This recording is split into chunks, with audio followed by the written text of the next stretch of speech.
সর, ধরো। এই রাখো। আমার বাবা এসেছে, তো মাই পাঠিয়েছে বাবাকে, দরকার ছিল কয়েকটা জিনিস দিয়ে পাঠিয়েছে। তো জিনিসগুলো কি দেখাচ্ছি। এই যে প্রথমে আমার গপু সোনাদের জন্য সোনা মিষ্টি, ঠিক আছে, মিষ্টি পাঠিয়েছে।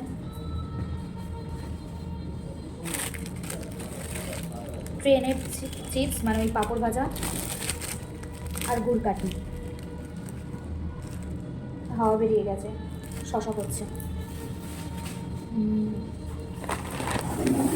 এটাই আছে আসল জিনিস, ঠিক আছে, এগুলোতে আছে আসল জিনিস। কী কী পাঠিয়েছে দেখা যাক। এই দেখো, বললাম যে মাছের ঝোল যেরকম, এবার আলু আছে নাকি বুঝতে পারছি না। মাছ পাঠিয়েছে, আমি পেটি খাই, পেটি ছাড়া আবার অন্য পিস খাই না, তো তার জন্য পেটি পাঠিয়েছে, কম করেই পাঠিয়েছে। আমার সাথে থাকতে থাকতে আমার বরেরও মাছ খাওয়া ইচ্ছে শক্তি বা মানে কি বলবো ভালো লাগা সেটা চলে গেছে।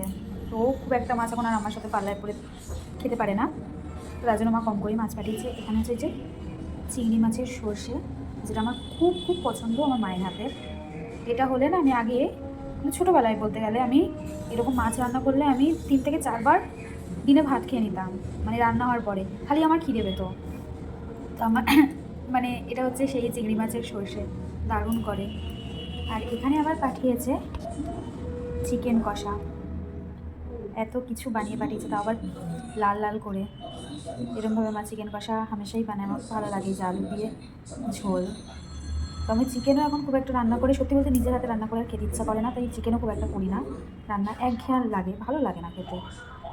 তো এই হচ্ছে মায়ের ভালোবাসা, মানে সত্যি বলে না, মা ছাড়া বা মায়ের মতো ছাড়া পৃথিবীতে অন্য কোনো মানে যে যতই কাছের মানুষ হোক, যে যতই আপন হোক, মা মাই, এই কথাটা একদমই ঠিক।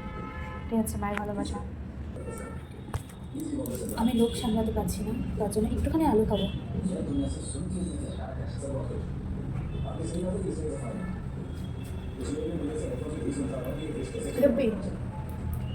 এটাকে তিলের খাজা গজা কিছু একটা বলে, তো এটা খেতে ভীষণ ভীষণ ভালো লাগে।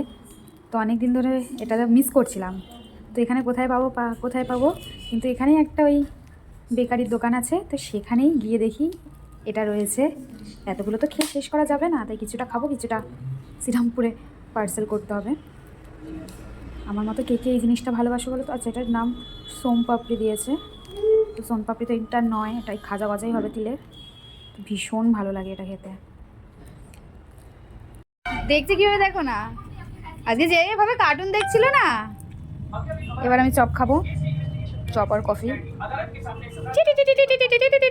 এই দেখো মায়ের পাঠানো রান্না করা সব খাবার নিয়ে এখন খেতে বসে পড়েছি। আসলে ব্যাপারটা হয়েছে, আমি একদিন আগে মায়ের সাথে ফোনে কথা বলতে বলতে বলছিলাম যে মা জানো কতদিন হয়ে গেল মাছ খাই না, সেই আলু দিয়ে যেরকম মাছের ঝোল হয় বড্ড খেতে ইচ্ছা করছে।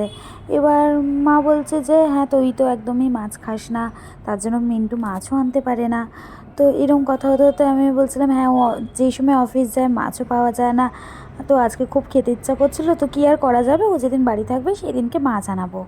তো হঠাৎ করে দেখি মা তার পরের দিনকে দুপুরবেলা আমি ফোন করে বলছে যে বাবা তোর বাড়িতে যাচ্ছে, তো আমি কিছু জিনিস পাঠিয়ে দিয়েছি, তো সেগুলো ব্যাগ থেকে একটু বের করে নিস। আর বাবা আসার পর দেখো আমি ব্যাগ খুলে দেখছি যে এই সমস্ত জিনিস, মানে আমার পছন্দের জিনিসগুলো মা রান্না করে পাঠিয়েছে। মাছের ঝোল তো পাঠিয়েছে, সাথে আরও কত কিছু পাঠিয়েছে দেখো।